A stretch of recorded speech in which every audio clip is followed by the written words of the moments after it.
بسم الله الرحمن الرحيم. السلام عليكم ورحمة الله وبركاته. الحمد لله رب العالمين وبه نستعين على أمور الدنيا والدين، والصلاة والسلام على أشرف الأنبياء والمرسلين نبينا محمد وعلى آله وصحبه ومن تبعهم بإحسان إلى يوم الدين، وبعد. قال الله جل وعلا: أعوذ بالله من الشيطان الرجيم: يا أيها الذين آمنوا اتقوا الله حق تقاته ولا تموتن إلا وأنتم مسلمون. معاشر المسلمين رحمني الله وإياكم. Alhamdulillah Rabbil Alamin. Allah Subhanahu wa Ta'ala berikan kepada kita kesehatan, keselamatan.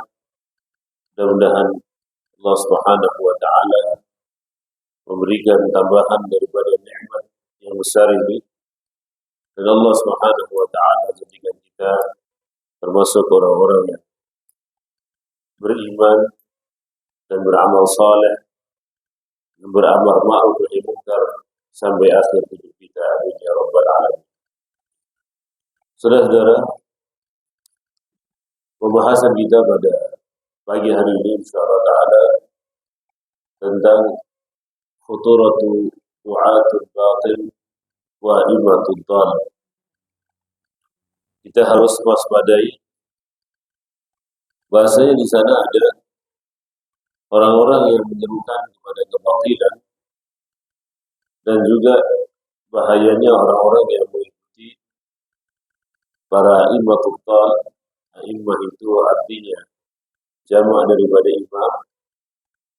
Imam ini adalah pemimpin agama yang mereka itu dhalun mudhillun, sesat menyesatkan. Di dalam Al-Quran Al-Karim banyak ayat yang menerangkan tentang tidak bolehnya seorang memalingkan doa kepada selain Allah Subhanahu wa Ta'ala. Allah Subhanahu wa Ta'ala menegaskan, A'udzu billahi minasyaitonir rajim, "Amman yujibul mudtarra idza da'ahu wa yakshifus su' wa yaj'alukum khulafa'al ardi a ilahun ma'allah qalilan ma tadhakkarun." Ini surat An-Naml ayat 62. Ayat ini menerangkan kepada kita amma yujibul mudtarra. Maka siapakah yang akan mengabulkan doa orang-orang yang mudtar? Al-mudtar di sini adalah orang-orang yang dalam posisi susah, tidak ada pertolongan kecuali pertolongan Allah Subhanahu wa Ta'ala. Nah, di sini saudara-saudara, orang-orang kafir Quraisy di dalam kondisi mudtar, dia berdoa kepada Allah. Kemudian ketika dia senang, dia berdoa kepada selain.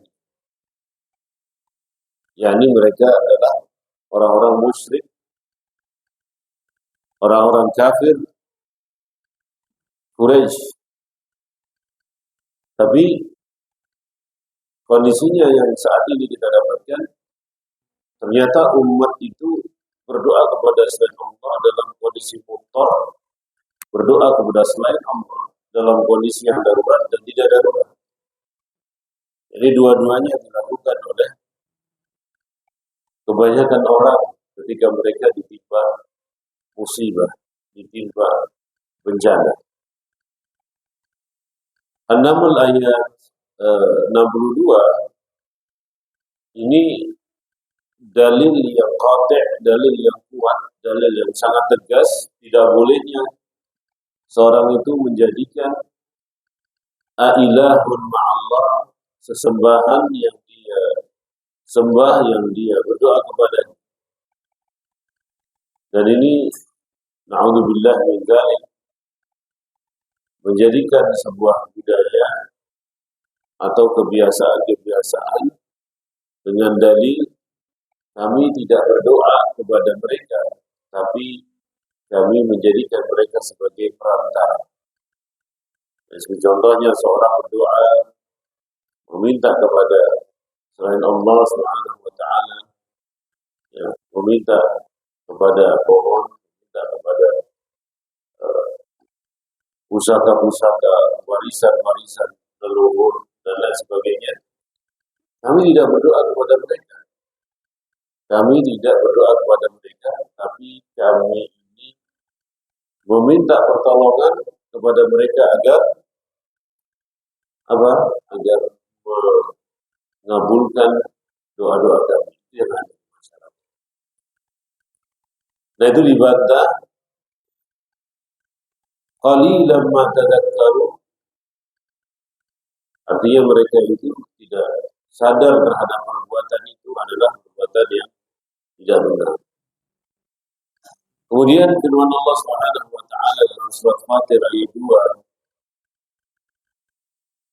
A'udzu billahi minasyaitonir rajim.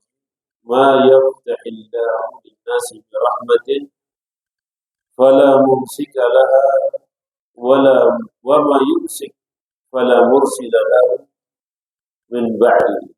Jadi ini juga ternyata Allah SWT rahmat atau kebalikan daripada rahmat itu.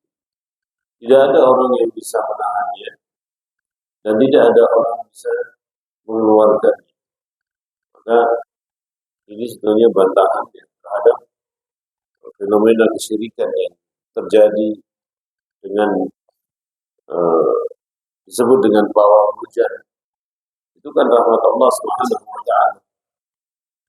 Maka tidak ada orang yang mampu menghentikan hujan itu dan memindahkan hujan itu kecuali Allah Subhanahu wa taala.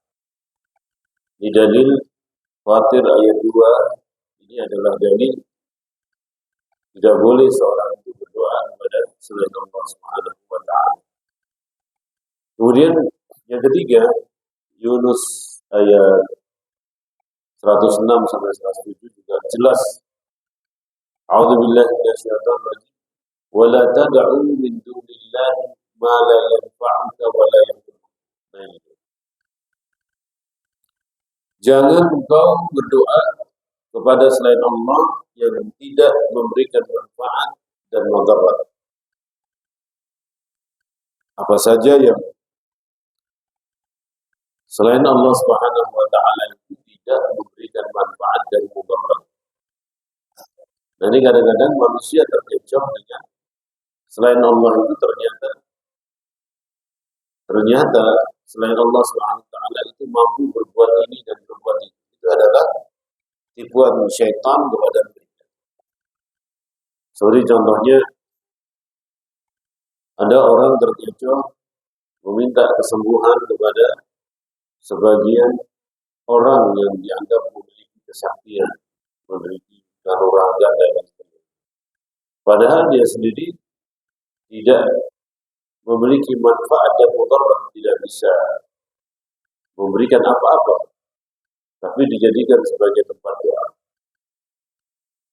Fa in fa'alta, kalau engkau lakukan itu, fa innaka minadh dhalimin. Engkau termasuk orang yang zalim. Nah, orang yang zalim di sini adalah termasuk orang yang berbuat syirik. Karena makna zalim di sini adalah syirik. Kalau engkau tetap lakukan ini, ya, minadh dhalimin, yani minal musyrikin. Kalau orang itu berdoa kepada selain Allah Subhanahu wa taala. Wa yamsaska Allahu bi dhurrin fala kashifa lahu illa huwa. Kalau seorang itu ditimpa oleh musibah, ya, dengan satu mudarat, satu malapetaka, maka tidak ada yang mampu untuk menghalaunya kecuali Allah Subhanahu wa taala. Yakini dalam kehidupan kita seperti itu. Jadi bukan manusia yang bisa menghalau malapetaka musibah itu, yang bisa menghalaunya adalah Allah Subhanahu wa taala. Dan ini sejauh mana keyakinan kita dengan hal itu. Kalau seorang orang itu bertauhid kepada Allah Subhanahu wa taala, maka dia percaya dengan 100% Allah yang akan berbuat terhadap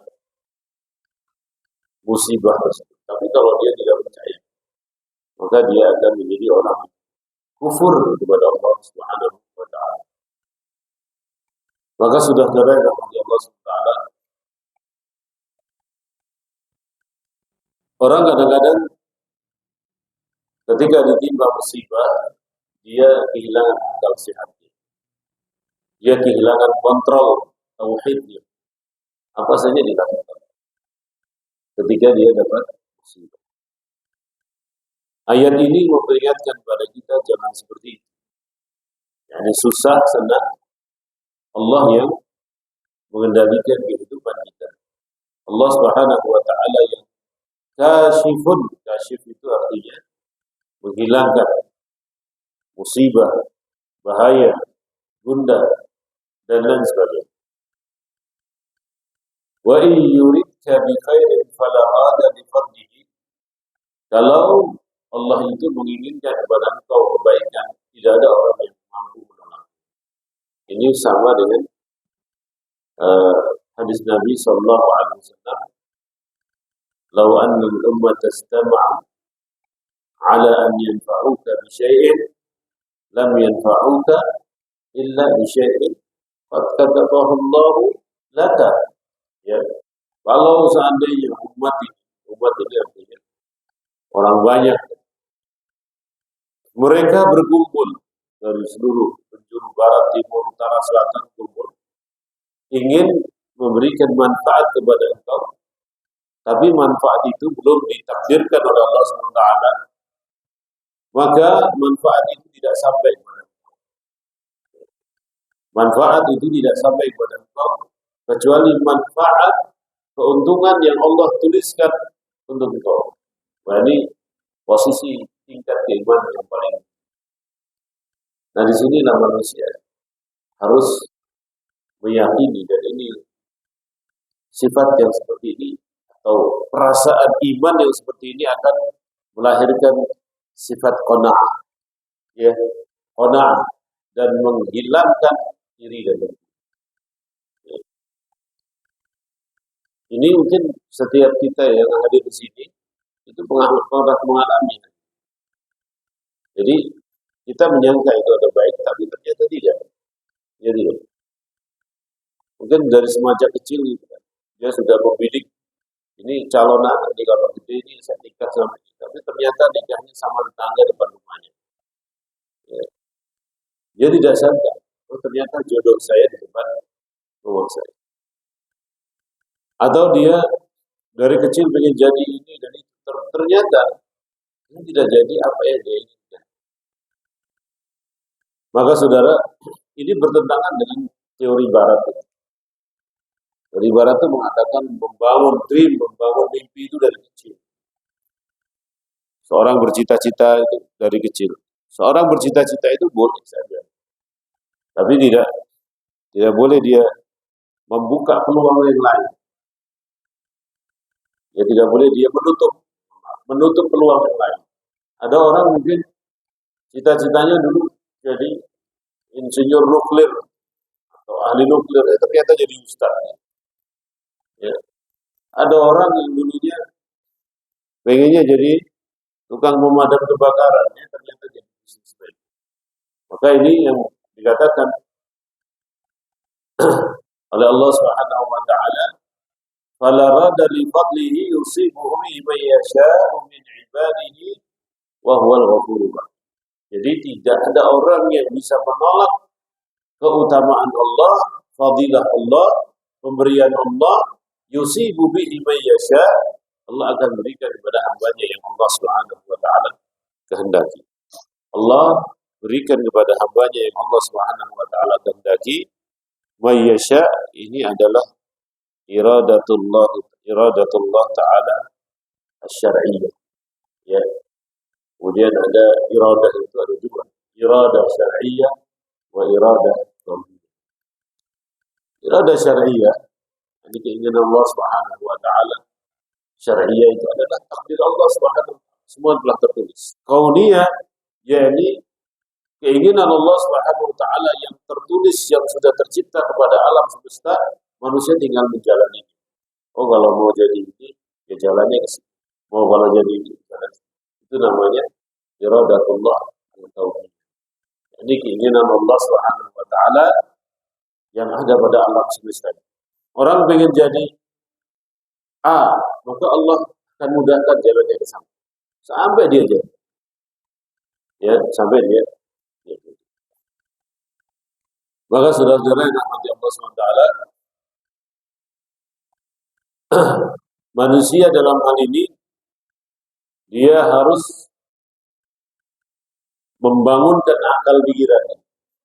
Membangunkan akal pikirannya, maka tidak boleh seorang itu meminta kepada selain Allah Subhanahu wa taala.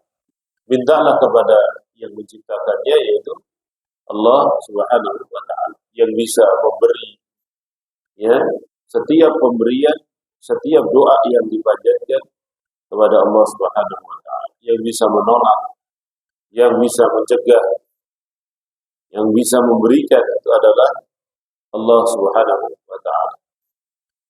Firman Allah yang lainnya dalam surat Al-Isra, "Qul ud'ul ladzina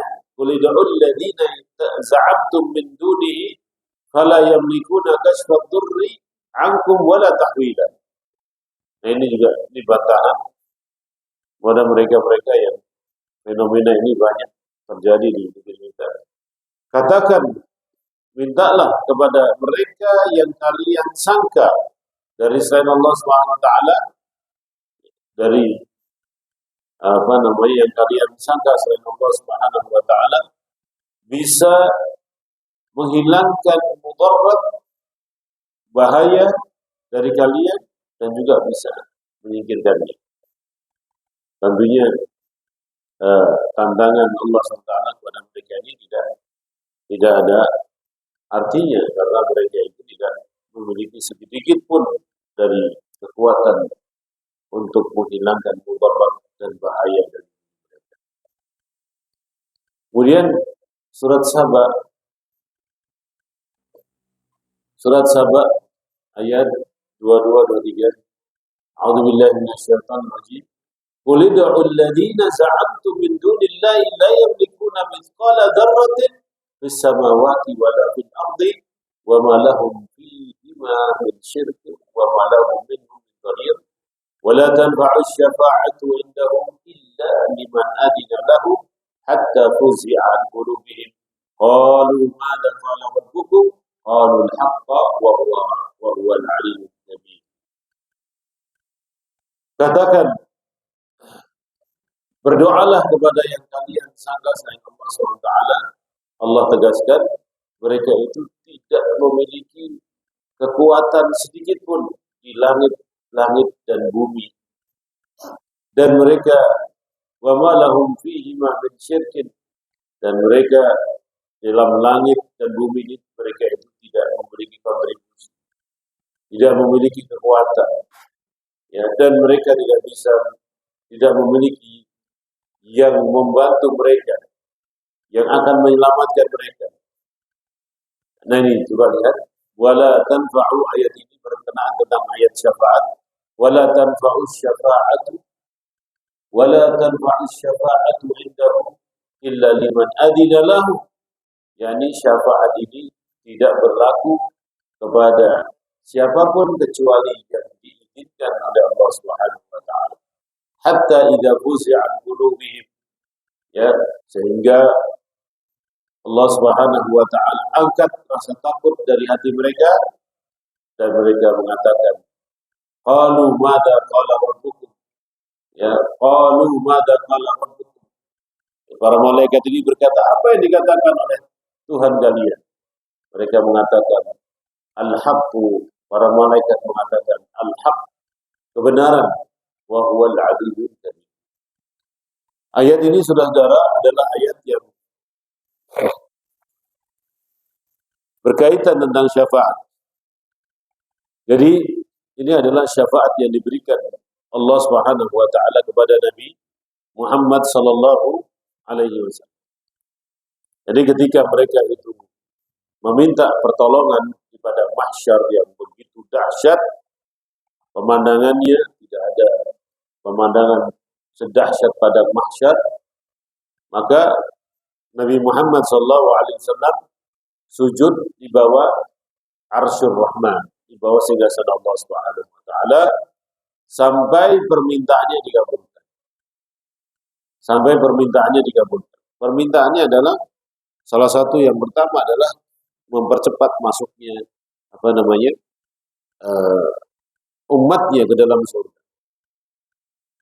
Jadi yang pertama adalah mereka yang sudah berhak masuk surga dimasukkan segera. Tentunya syafaat ini adalah syafaat yang sudah sebelumnya ada syafaat.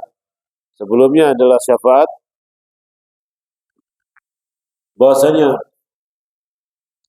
umat Nabi Muhammad ini di dalam kehidupan padang mahsyar itu menghadapi yaumul hisab, mereka itu diberikan pertolongan berupa telaga Kautsar.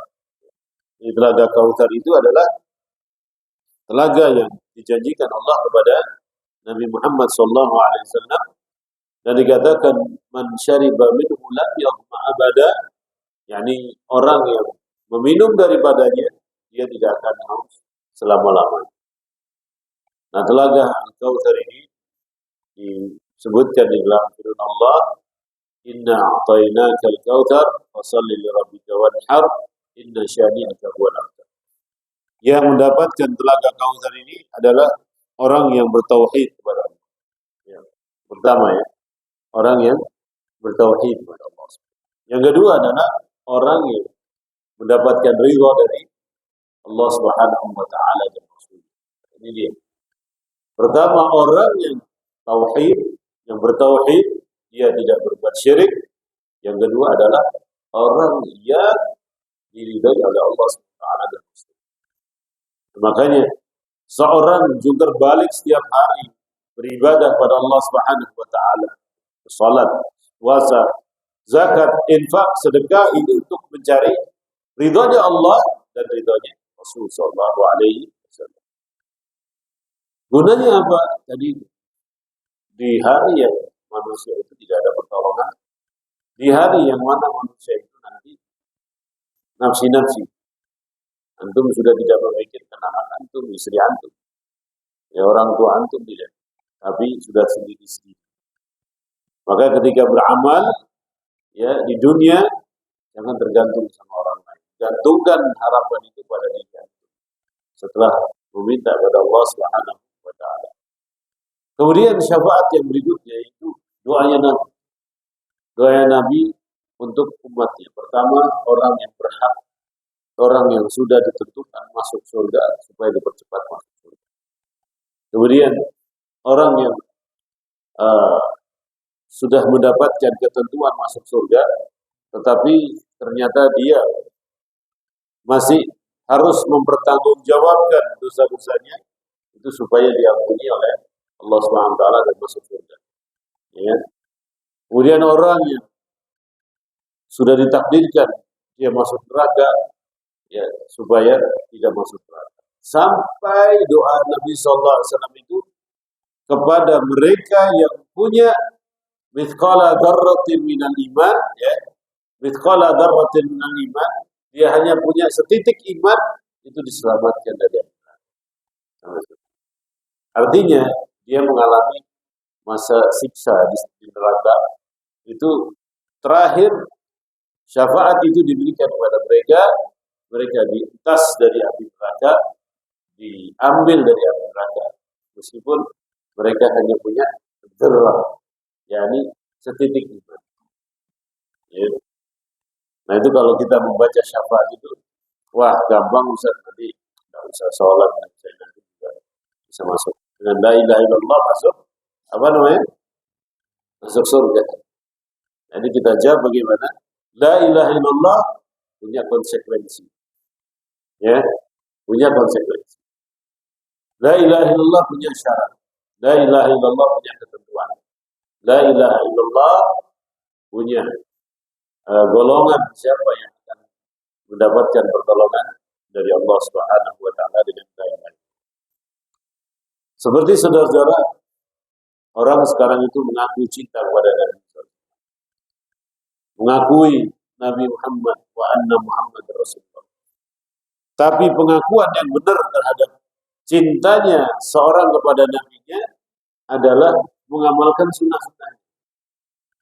Ya, mengamalkan itu cinta yang paling. Kalau dia cinta kepada baginda Nabi SAW, tapi tidak ada secuil sedikit sunnah diamalkan dalam kehidupannya, ya dia tidak cinta kepada Nabi SAW. Meskipun dia ungkapkan dengan kata-kata cinta, dia puji Nabi SAW itu dipuji dengan pujian yang selangit. Anta nurun, anta badrun, anta misbahu suduri. Ya, anta nurun, anta badrun, kau cahaya, kau telah rembulan. Anta misbahu suduri, kau adalah lentera hidupku. Tapi tidak pernah mau mengambil hadis Nabi SAW sebagai petunjuk, dia percuma. Diterangkan hadis, itu kuno. Ya, itu kuno. Maka saudara-saudara yang dirahmati Allah SWT, betapa banyak orang-orang yang mengagungkan Nabi tapi salah mereka dalam mengagungkan. Mengagungkan Nabi di depan makamnya, di depan kuburannya. Di depan makamnya, di depan kuburannya. Dia agungkan Nabi SAW. Tapi ternyata dia menyelisih apa yang dikatakan oleh Nabi SAW. Saudara-saudara, cara kita dengan Nabi 1400 tahunan lebih. Maka tentunya Nabi itu menginginkan umatnya mengikuti petunjuk. Bukan istilahnya mengagungkan kuburannya yang berlebih-lebihan. Mengagungkan kuburannya secara berlebih-lebihan.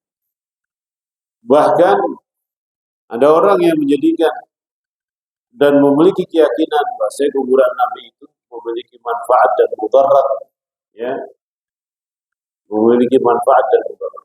Maka kuburan Nabi itu kalau seandainya dibuka, itu mungkin mereka akan lebih senang di kuburan Nabi SAW daripada sholat di masjid Nabi SAW.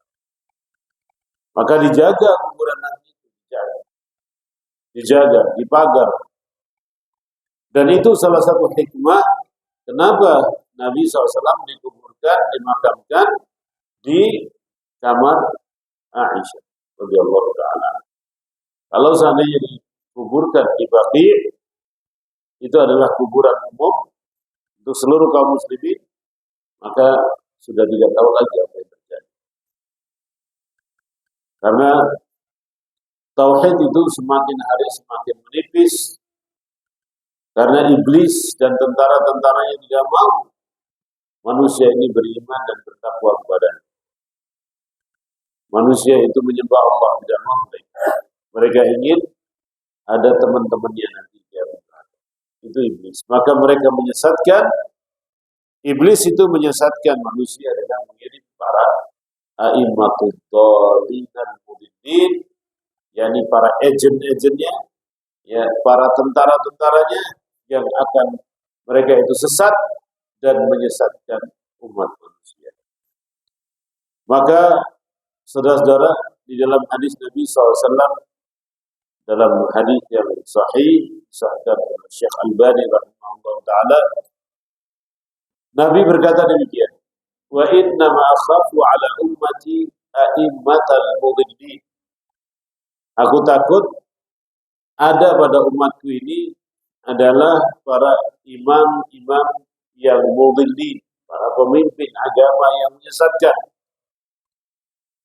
Nah, kita sudah lihat dalam sejarah model-model orang pemimpin agama, tokoh agama menyesatkan. Bagaimana cara mereka menyesatkan umat? Zayyanul batila haqqa wal haqqa batila.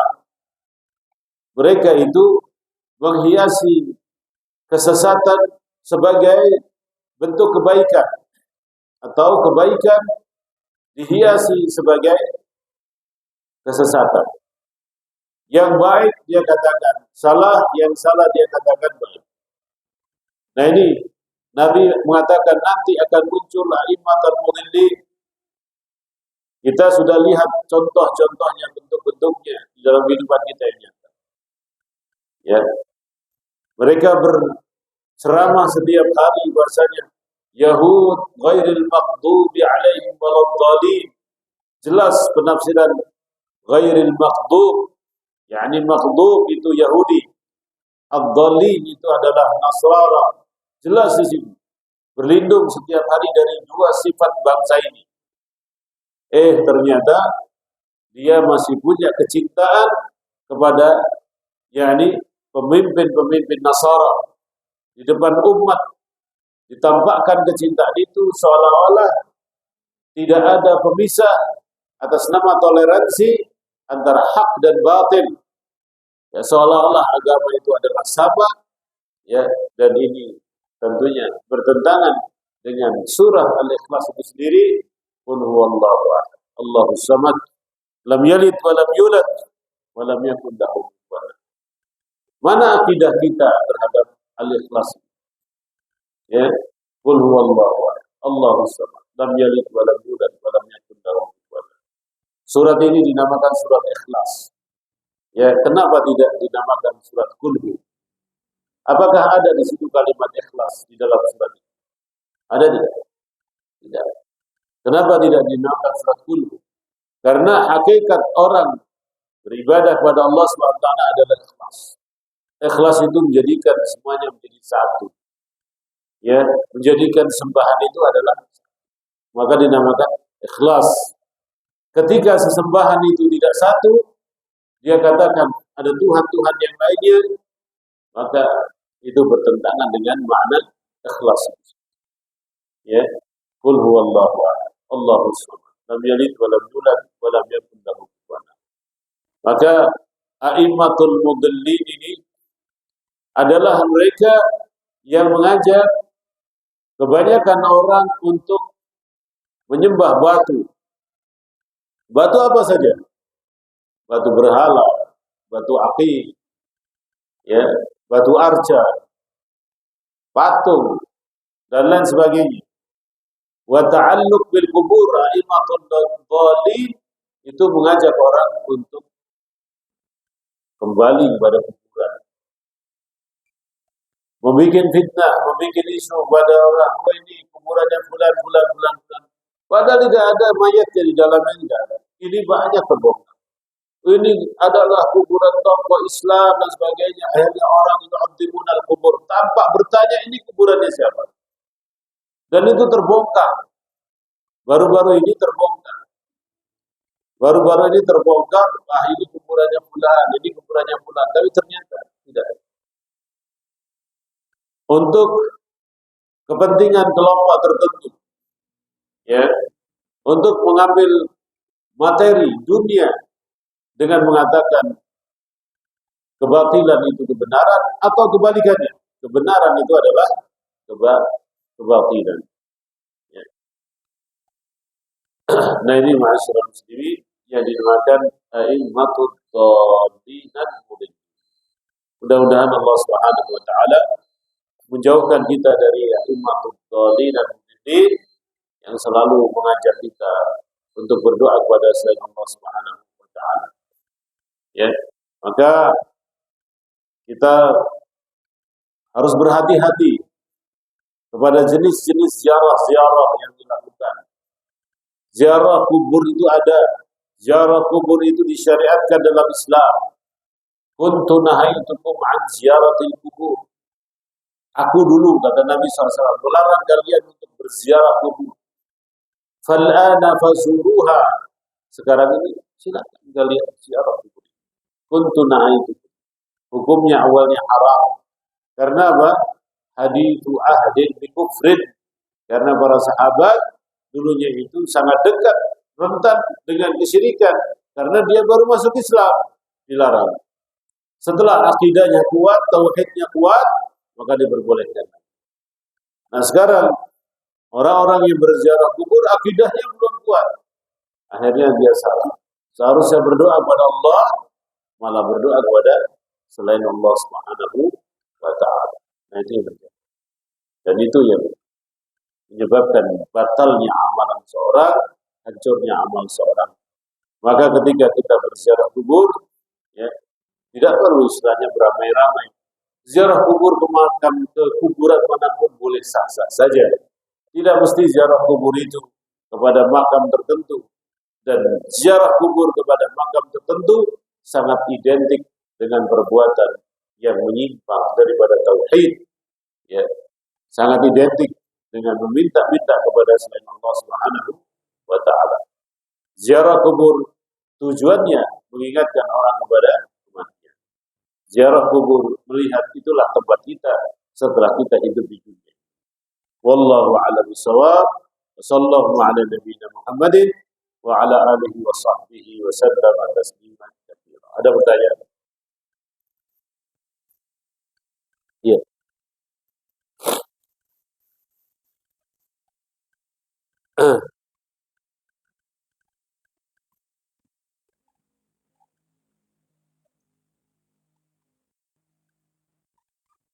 Ya, silakan.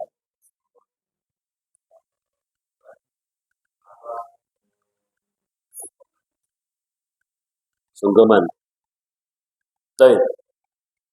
Saudara-saudara, sungkeman ini adalah adat istiadat. Adat istiadat yang ada di tanah air kita ini. Kalau orang ingin menunjukkan ketaatannya kepada orang tuanya, boleh dilakukan dengan cara apapun. Ya, tidak mesti seorang merunduk dan sujud kepada manusia. Karena hakikat sujud dan ruku' itu hanya kepada Allah Subhanahu wa taala. Jadi kalau seorang itu mencium tangan orang tuanya tidak masalah. Tetapi kalau sampai ruku' dan sujud ini tidak boleh. Sampai ruku' dan sujud ini tidak boleh. Ruku' dan sujud itu hanya kepada Allah Subhanahu wa taala. Maka seorang menghormati orang tuanya yang dinamakan sungkeman itu bisa diaplikasikan dalam bentuk ketaatan kepada kedua orang tuanya. Memuliakan orang tua itu adalah dengan perbuatan dan perkataan yang baik, perkataan yang baik. Wala taqul lahuma uffin. Jangan kita menghardiknya. Itu sikap kita kepada kedua orang tua. Itu kita terangkan dalam kitab Adabul Mufrad. Jadi percuma seorang itu sungkeman kepada orang tuanya, tapi perintah orang tuanya tidak pernah diindahkan, tidak pernah dilakukan. Masya Allah, seolah-olah orang itu taat kepada orang tuanya, tapi orang tuanya setelah tua disia-siakan. Orang tuanya setelah tua dicampakkan ke panti jompo atau tidak dianggap, tidak pernah dikunjungi, tidak pernah disilaturahmi. Ya, sudah seolah-olah kacang lupa kepada kulitnya. Nah, itu hakikat sungkeman yang merupakan tradisi kita sebetulnya tidak ada dalam bentuk kenyataannya. Tapi kenyataannya adalah uququl walidain, berbuat durhaka kepada kedua orang tua. Ya, orang ingat orang tuanya hanya waktu-waktu tertentu saja. Waktu yang lain mereka tidak. Kalau seandainya sungkeman itu dilakukan menjelang pernikahan dan lain sebagainya, sebelum pernikahan apa yang mereka lakukan? Setelah pernikahan apa yang mereka lakukan? Islam menganjurkan berbakti kepada orang tua sebelum pernikahan dan sesudah pernikahan. Tetap orang tua adalah orang tua yang wajib kita hormati. Dan menghormati kepada orang tua itu tidak mesti dengan cara merunduk, membungkuk kepadanya. Tapi berbakti kepada kedua orang tua itu dengan cara berkata yang baik kepada orang tuanya, berperilaku yang baik kepada orang tuanya, dan tidak menyakiti hati kedua orang tuanya. Ya, itu yang benar. Itu sungkeman yang benar. Selain daripada itu, kalau dia mengikuti adat istiadat yang mengharuskan seperti itu, lebih baik tidak dilakukan. Banyak cara lain untuk sungkeman yang hakiki yang diajarkan oleh Islam itu sendiri. Wallahu a'lam. Ya. Ada pertanyaan yang lain? Silakan. Ada? Ya, mudah-mudahan bermanfaat bagi kita semuanya. Insyaallah di sore kita akan ada kajian lagi dalam kitab Riyadhus Shalihin. Dan kita tutup kajian kita ini dengan doa kafaratul majlis. Subhanakallahumma bihamdika asyhadu an la ilaha illa anta astaghfiruka wa atubu ilaik. Assalamualaikum warahmatullahi wabarakatuh.